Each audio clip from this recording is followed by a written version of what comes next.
My God, you know infinitely better than I how little I love you. I should not love you at all except for your grace. It is your grace which has opened the eyes of my mind and enabled me to see your glory. It is your grace which has touched my heart and brought upon it the influence of what is so wonderfully beautiful and fair. How can I help loving you, O my Lord, except by some dreadful perversion which hinders me from looking at you?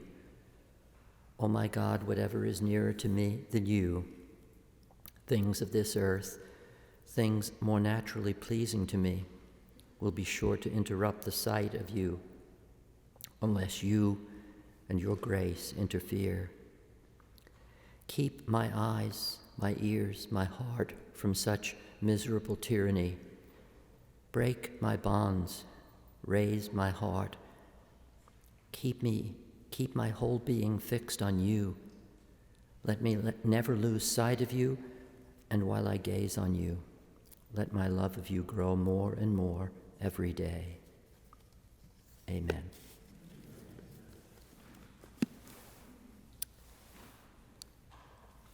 That prayer was by John Henry Newman, very recently canonized. He's a great favorite of mine, and I'd highly recommend to you this little book called John Henry Newman Prayers, Verses, and Devotions. It's filled with prayers, verses, and devotions. He was a poet, but he was also a great prayer and a great meditator. Beautiful, beautiful reflections on Scripture, on the Blessed Mother, on the doctrines of the Church. It's really a wonderful companion. It could be a lifetime prayer companion for you. John Henry Newman, Prayers, Verses, and Devotions. It's in print, and it's by Ignatius Press. He's one of the true giants. He was a great convert of the 19th century, a great genius. He's been called the greatest theologian since Thomas Aquinas, and the greatest theologian ever whose native language was English. And as I say, he's a wonderful prayer companion. I don't think anybody had trouble understanding what he said there. He writes in everyday English. As brilliant as he was a very popular preacher among factory workers and coal miners, as well as Oxford dons and highfalutin people like that. But he was a priest of the common people and a great, great man. So highly recommended. In fact, I'm so happy so many of you came out tonight, but if you leave here terribly disappointed, as I said on Sunday, you can offer it up as penance. But besides that, you heard about this book by John Henry Newman, and if I don't do anything for you, St. John Henry Newman will do a lot for you. So let me begin my first talk.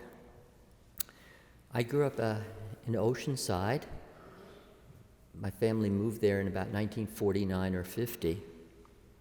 And my mom being Episcopalian, we searched around for an Episcopal church to go to. We almost didn't find one, but we finally did. And I was brought up an Episcopalian and attended St. Andrew's Episcopal Church, right up the street from St. Anthony's Catholic Church, which is still there. I don't think St. Andrew's is anymore. But I have wonderful and fond memories of growing up there. It was a very different world from the Catholic world. No Hail Marys, no statues of Mary or any of the saints. No real devotion to the saints, at least not in my Episcopal church. That varies a little bit from one place to another. But we were really big on hymn singing. My mom was in the choir, and we loved to sing hymns. And I can still remember looking forward to certain Sundays each year because I knew that certain hymns were going to be sung. And one of my favorites was a hymn that you probably all heard of, but it's very possible that you never heard it sung in a Catholic church. Onward, Christian Soldiers. Huh? Anybody ever hear it sung in a Catholic church? I think we should start. That's what I think. The first words of the hymn go like this. Onward, Christian soldiers, marching as to war. with the cross of Jesus going on before. Christ, the royal master, leads against the foe.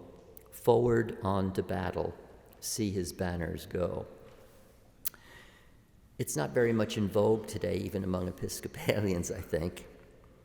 But the vision underlying that hymn is hardly uniquely Episcopalian or Protestant. If you were in church on Ash Wednesday, you heard this opening prayer.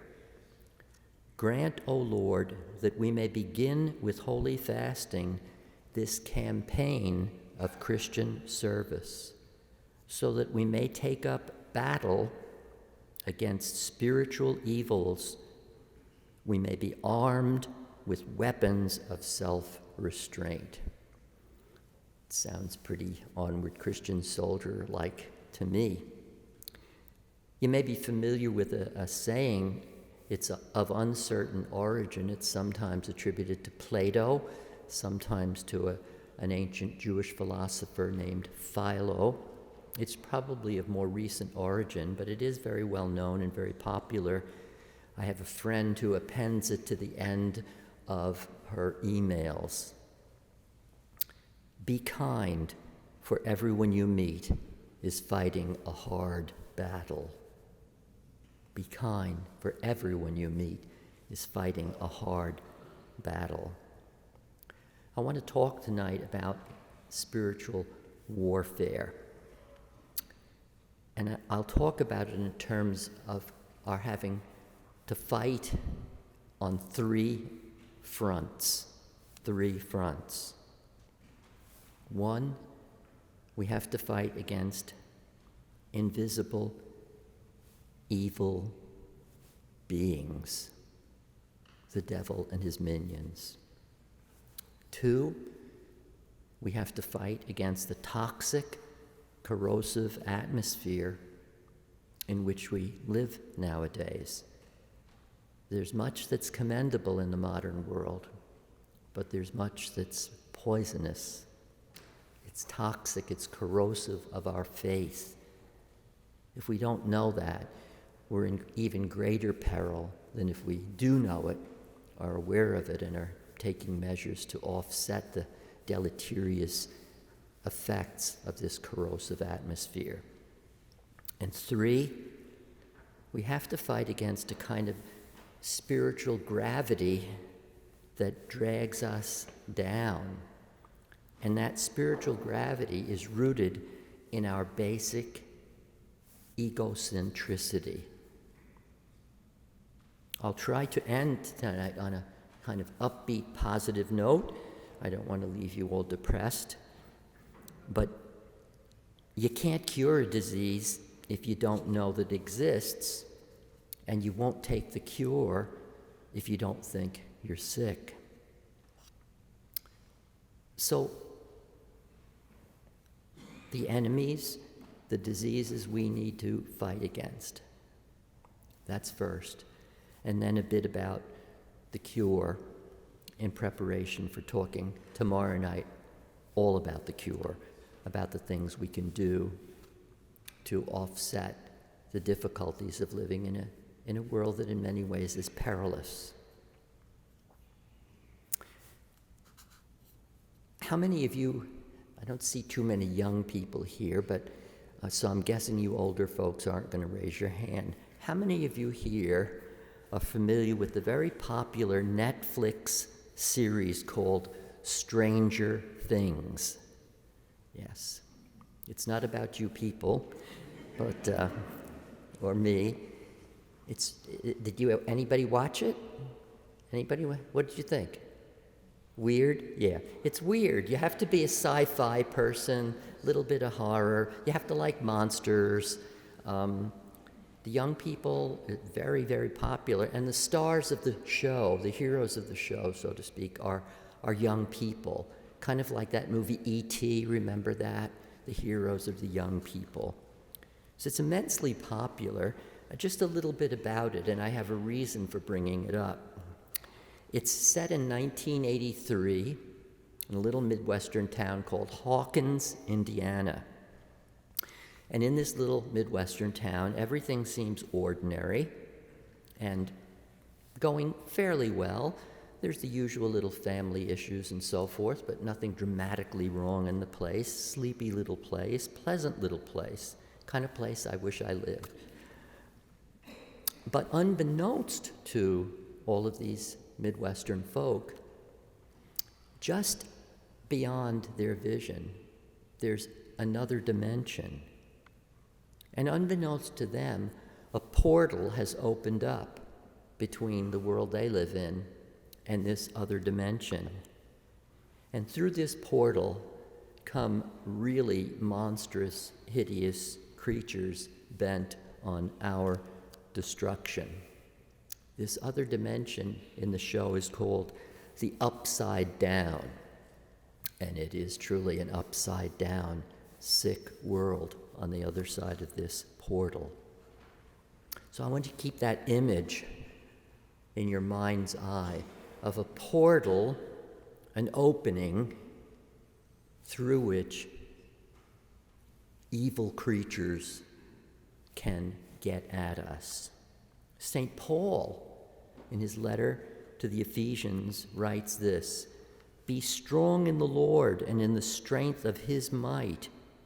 Put on the whole armor of God, that you may be able to stand against the wiles of the devil. For we are not contending against flesh and blood, but against principalities and powers, against the world rulers of this present darkness, against spirit hosts of wickedness in the heavenly places." Pretty grim vision of things. Of course, Paul had good reason to feel that way. It had all been revealed to him by God, and he was constantly, having become a Christian himself, persecuted, set upon, and finally martyred. So according to Paul, and it's all through the gospel, Jesus is in combat with the devil. According to them, we got a real fight on our hands. Now, you're probably thinking, well, I haven't had any personal contact with the devil lately, and I'm not too worried about being possessed and so on, and I don't think you should be. But the devil's smart and subtle. He doesn't need to do anything that dramatic. As you'll hear as I go on, he's kind of like a fisherman, and he puts out bait, and he slowly reels us in. Let's think about this guy. Do you know who the devil is or what the devil is? He's a fallen angel. Do you know what an angel is? An angel is not some cute little cherub on a Hallmark card. Not even some beautiful blonde with wings, nor some mighty human warrior with a sword and wings, the way St. Michael is often pictured. C.S. Lewis, probably the greatest Christian writer of the 20th century, said that if an angel ever appeared to us in all his glory and splendor, whether he be good or ill, good or evil, we would be very likely to fall down in a faint and then tempted to worship this being. So high above us would he be. Next to an angel of God, we're worms. In fact, one theory about why Lucifer fell and rebelled against God was that God gave him a vision of human beings and that he would one day become a human being in the person of the Son. And Lucifer was so horrified at this, disgusted,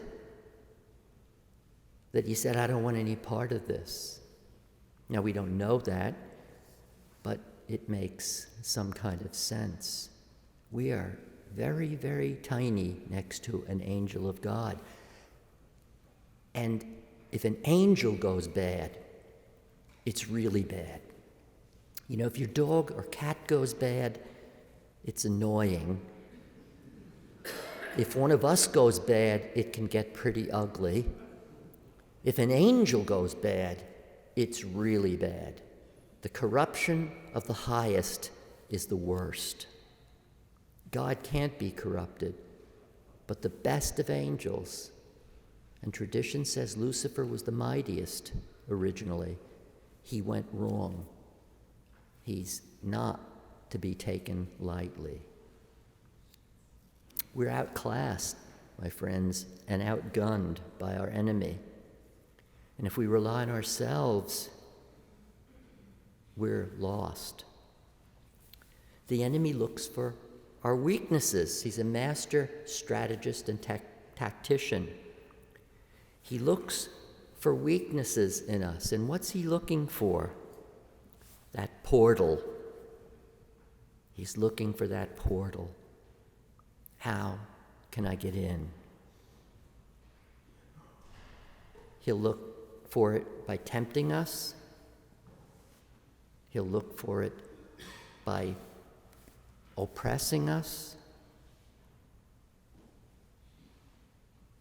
If we fall for what he's up to, in extreme, thanks be to God, rare cases, he might possess someone. But he's looking for a portal, an opening. So we need to be very vigilant. We have to be self-aware. And we're not terribly self-aware. We see that in other people, don't we? How does that person know?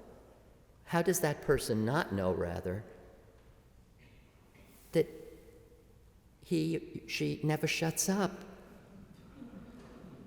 Doesn't she know that she's driving me crazy? It's so much easier to see what's in other people than ourselves.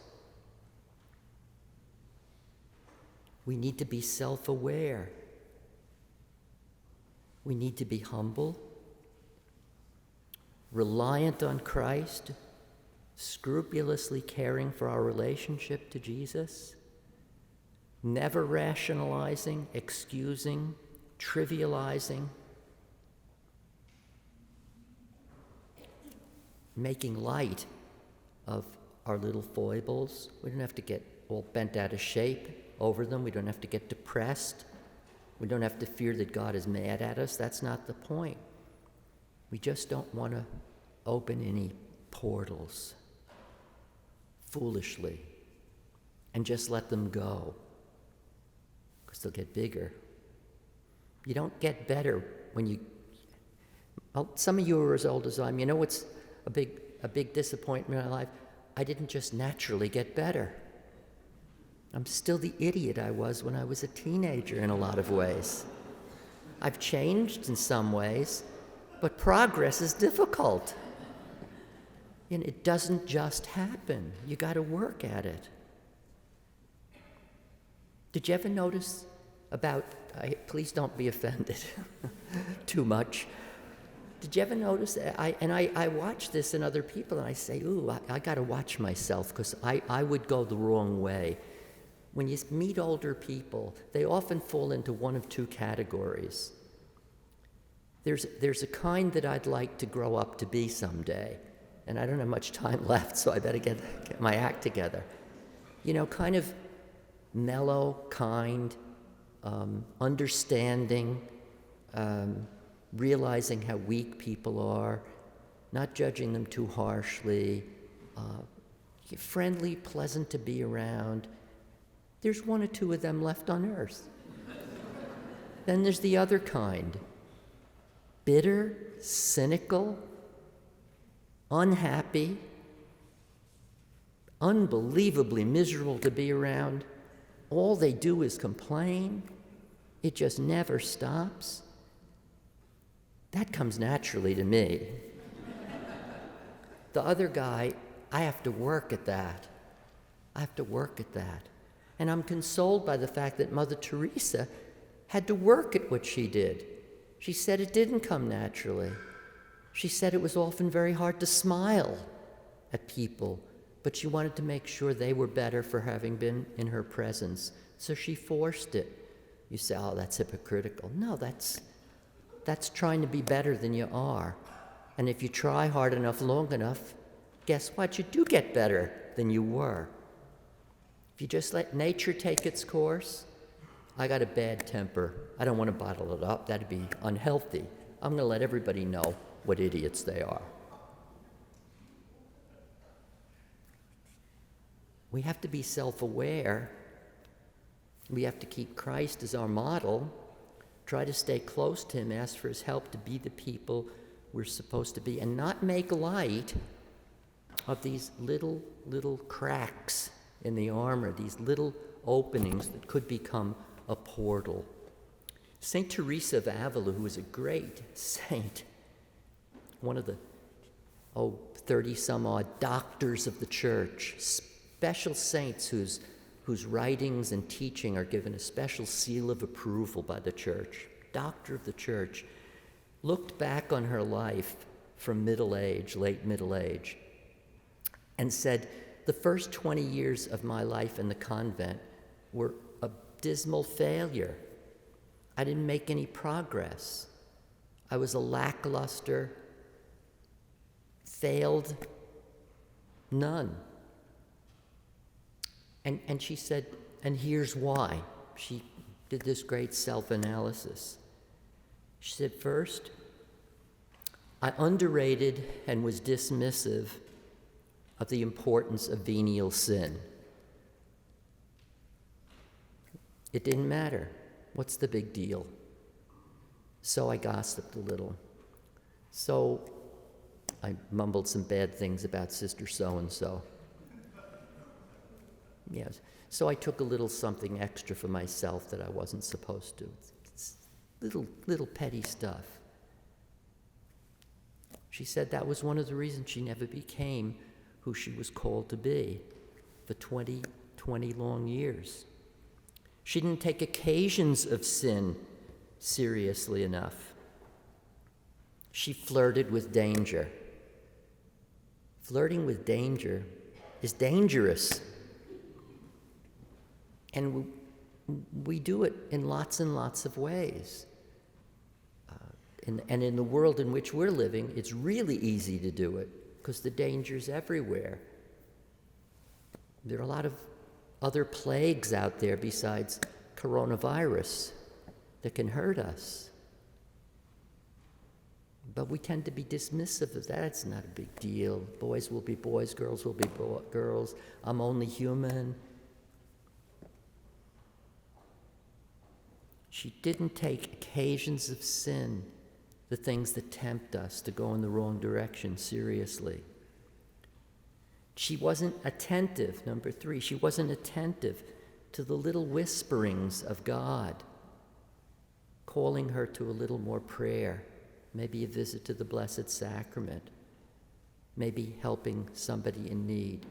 I'm busy, I'll get to that later. She wasn't attentive to the whisperings of God's Holy Spirit. And finally, she said, I was proud and over-reliant on myself.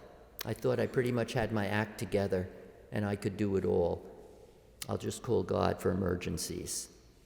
You know, God was a 911 number. A priest friend of mine gave me some advice about running a white elephant sale. He's very good at that sort of thing. And he said, go for short-term nickels rather than long-term dollars. And this is what he meant. Just get rid of all that junk. Put a low price on it, get rid of it, you'll make a lot of money. Don't be waiting for the big kill. Don't overprice stuff, hoping that you'll get the big kill that'll pay all the bills. Well, that's how the devil is. He doesn't need to go for the big kill. He's willing to go for the short-term nickels, and they add up. And instead of going in the right direction, we're either plateauing or we're going in the wrong direction. And he's fine with that.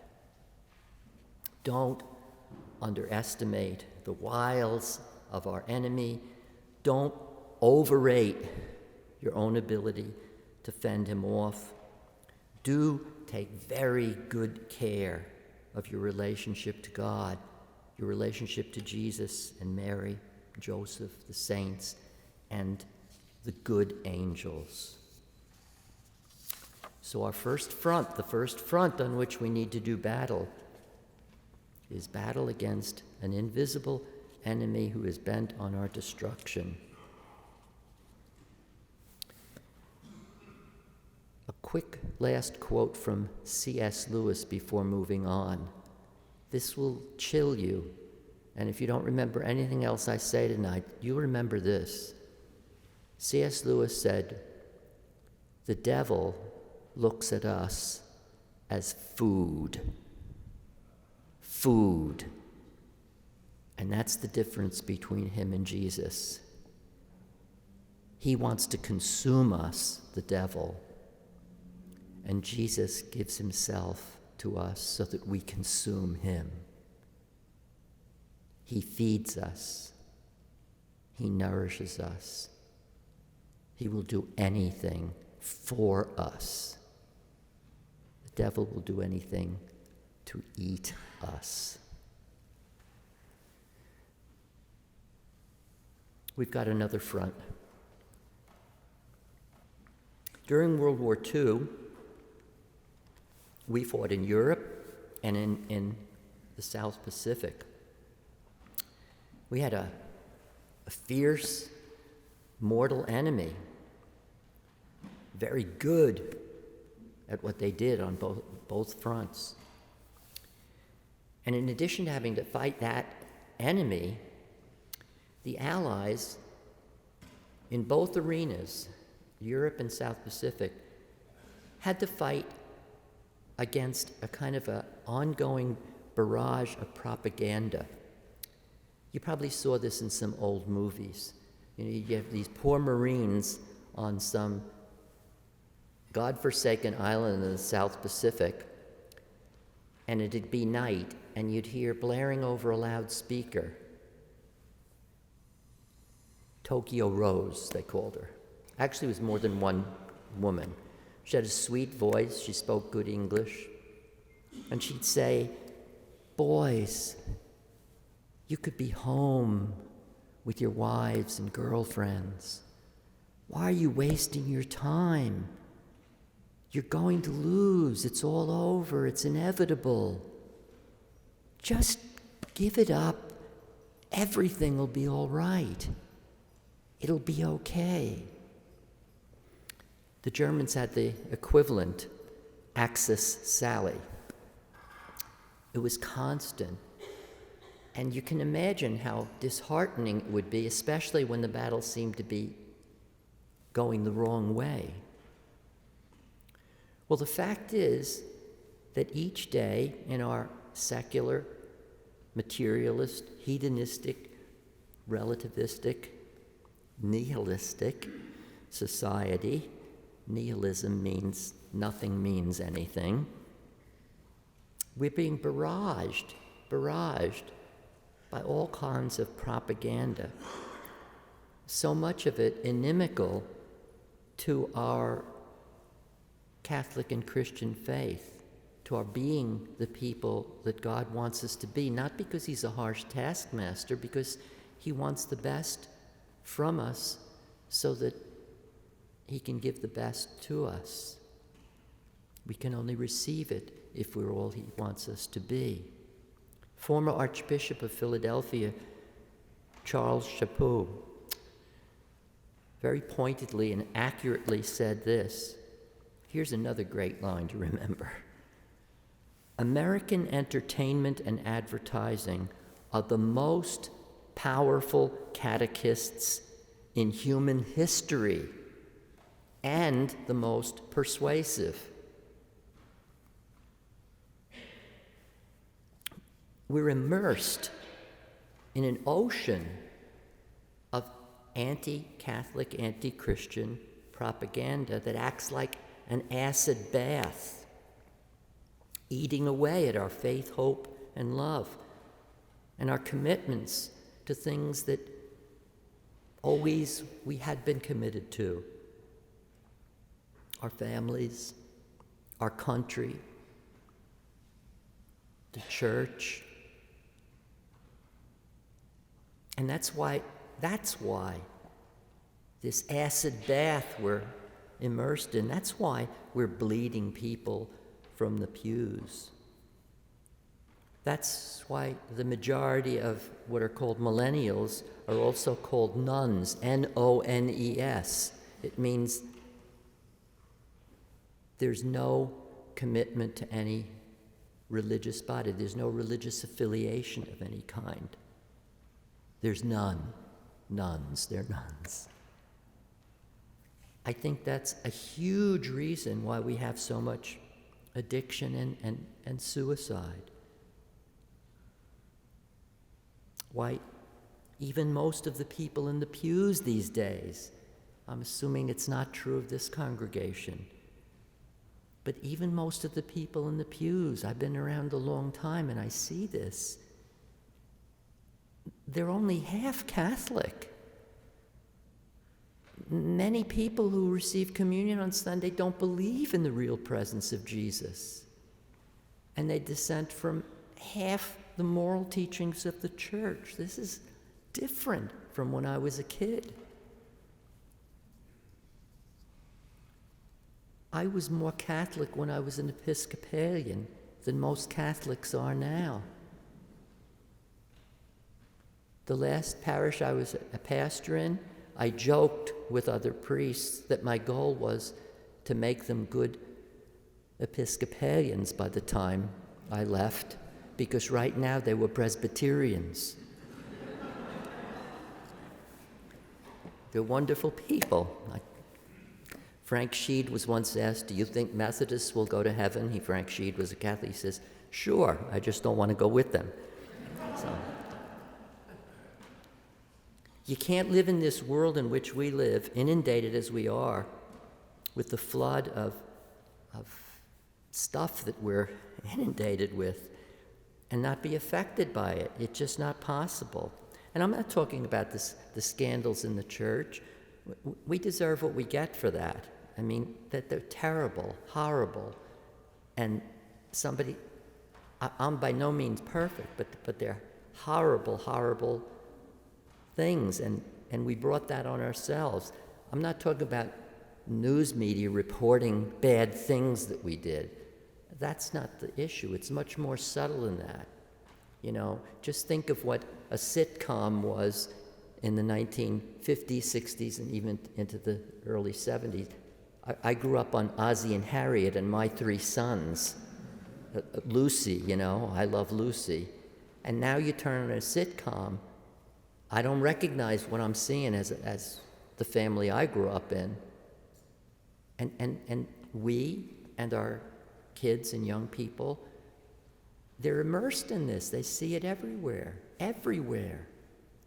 You can't not be affected by it. Even when you're an old-timer like me, you're affected by it, and you have to fight against letting it just corrode all that we should hold dear.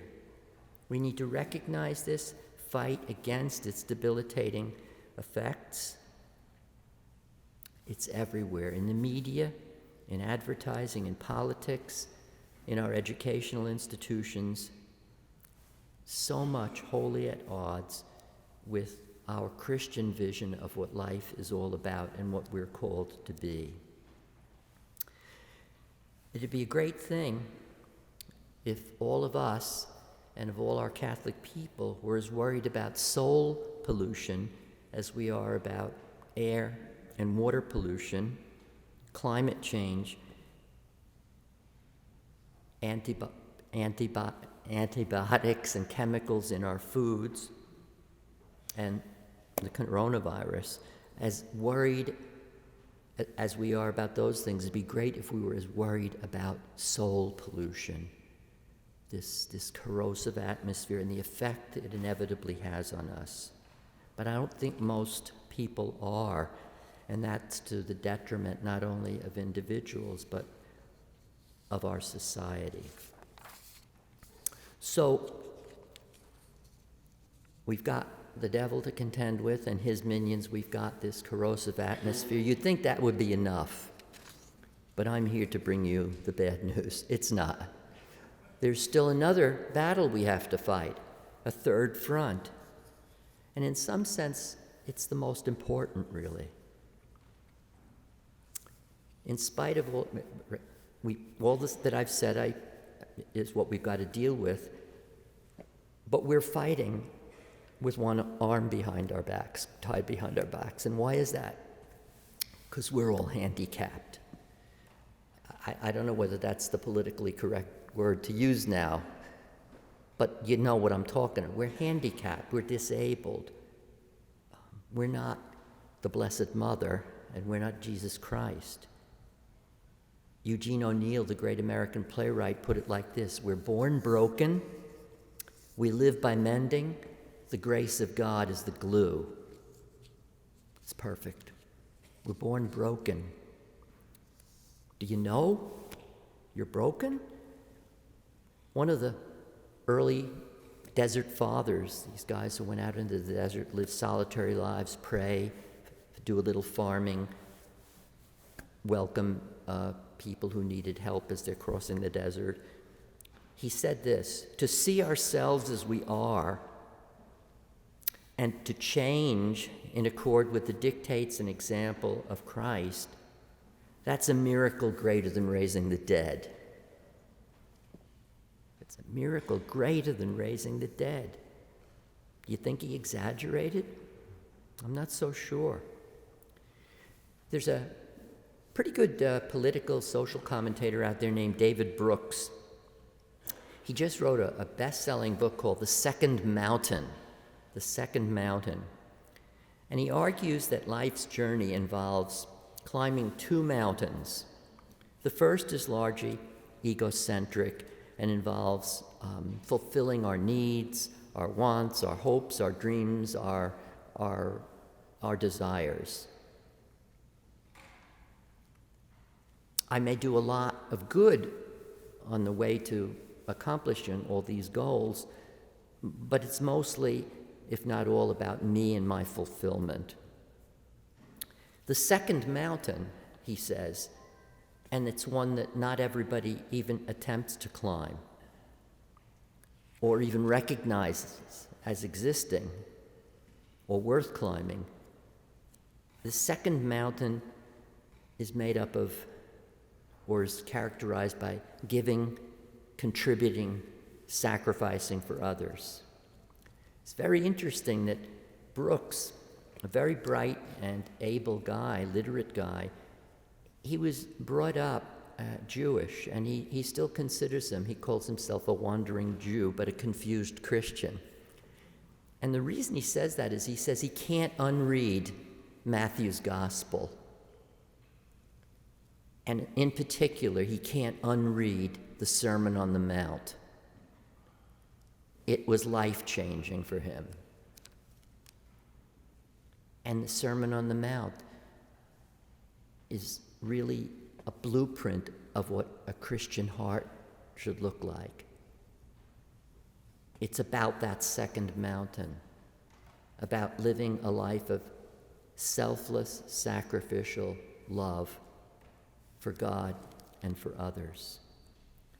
Very interestingly, completely independent of Brooks and way before him, actually, I think, Father Robert Spitzer, a really smart Jesuit. You know he must be good because I very seldom tip my hat to Jesuits, but Father Spitzer is really good.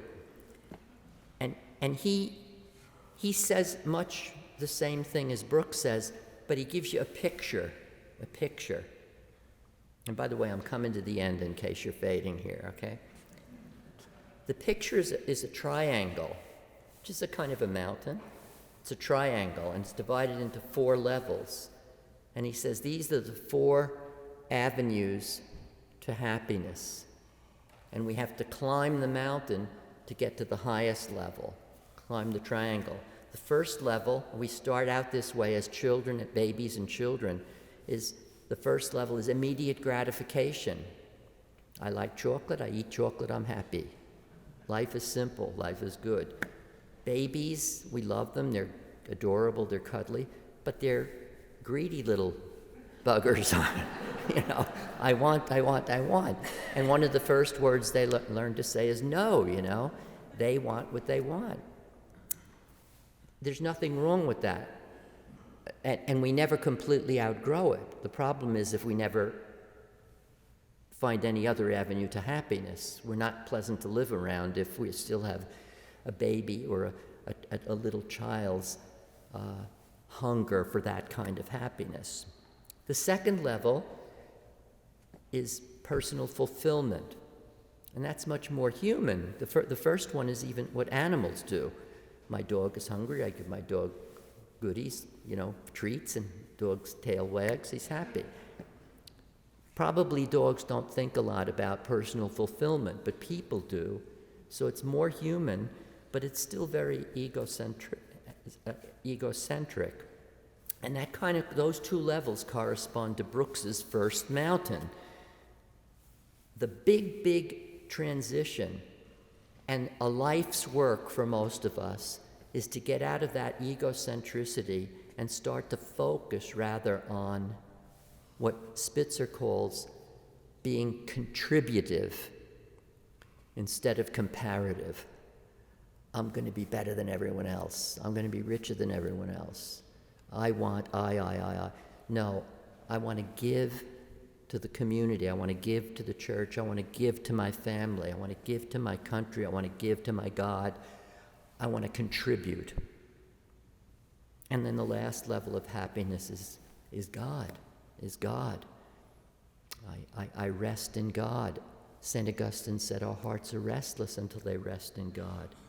Both Brooks and Spitzer would say a whole lot of people in our society, Brooks would say they never get off the first mountain, and Spitzer would say they never get beyond the first two levels.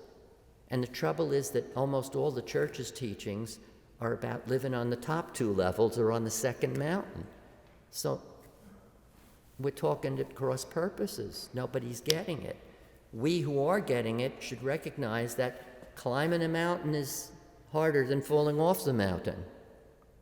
It's always an effort to go up the mountain or for contribution to others and love of God to start to be more important than I want chocolate, I want to drink, I want to gamble, I want to do this, I want to make, I want.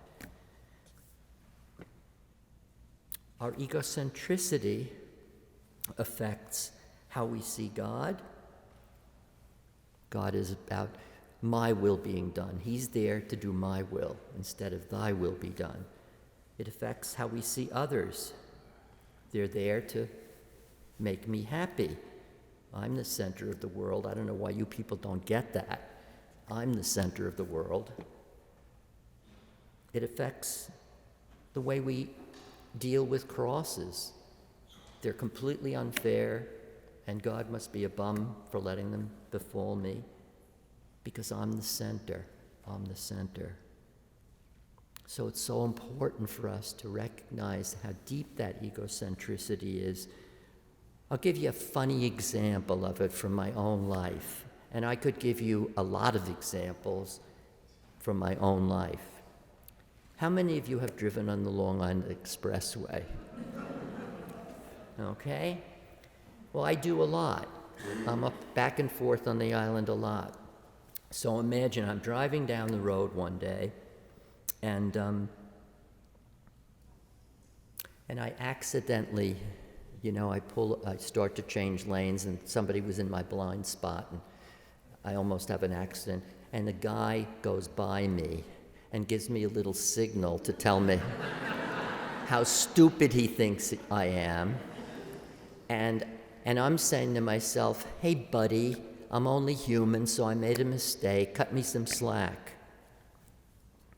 The next day, I'm driving, and somebody cuts me off. And my attitude is, you moron, where did you get your license? See, it's always about me somehow. And I'm supposed to be this model, you know? It's pathetic. I'm pathetic. We're broken. We're born broken. The grace of God is the glue. You know, we live by mending, by slowly, little by little, struggling to be a little better. I'm going to leave you on a positive note, and we'll wrap things up. Father Spitzer gave a wonderful, and this is kind of a prelude to tomorrow's talk. Father Spitzer gave a wonderful commencement address at Christendom College last year, 2019. And it was unlike any commencement address I've ever heard. A lot of commencement addresses kind of appeal to those first two levels of the second level, you know, personal fulfillment. You can be anything, do anything, you can save the world, you are the greatest thing in the world. Nobody ever knew anything before you came down the pike. And the kids all leave and go get drunk or smoke some pot or something like that. Spitzer, who's really interested in their happiness, he said, I'm going to give you 3 pieces of advice. And he says, I give them to myself every day. Now, this is a Catholic priest, a Jesuit, a very smart guy, brilliant guy. And he says, I have to say this to myself every day, not once a week, not once a month, not I said it once and now I got my act together, every day. And he says, the first thing when I get up in the morning, I say to myself, Spitzer, today, live contributively. Not comparatively, not why does my neighbor have more than me? Why does my boss not like me as much as the other person? You know, why is things not going my way? What can I contribute today to the people with whom I live and work and bump into? Live contributively. That's like a huge portion of what it means to be a Christ follower. Second, he said, actually he put this third, but I'm going to put it second. Remember who your standard is. It's not the world or anything the world is selling. Your standard is Jesus Christ. That's our standard. That's our benchmark. That's who we're supposed to be, other Christs. That's why when you get baptized, that's what that means. You're another Christ. Christ life is flowing into you. Let it show. Let it start to take over so that you can say with St. Paul, so that I can say with St. Paul, not I, but Christ lives in me. And I'm going to let him shine. I'm going to let him shine. So I'm going to restrain my temptation to tell this person what I really think of. Just because he made a mistake. Like I never made one. I'll restrain myself. I'll be kind to this person that kindness doesn't come easy to me to be kind to. I'm going to try to contribute so that anybody who bumps into me today, whether it's family, friends, neighbors, work co-workers, they're a little better, or they feel a little better for having bumped into me. Christ is my standard. Christ is my standard. Not the world. Who cares what the world says? The world is passing. You're going to spend eternity with Christ, not here. The last thing, coming from me, believe me, this is a big thing. This ain't no easy thing for me. They used to call me in the seminary Father Sunshine, and they were being sarcastic.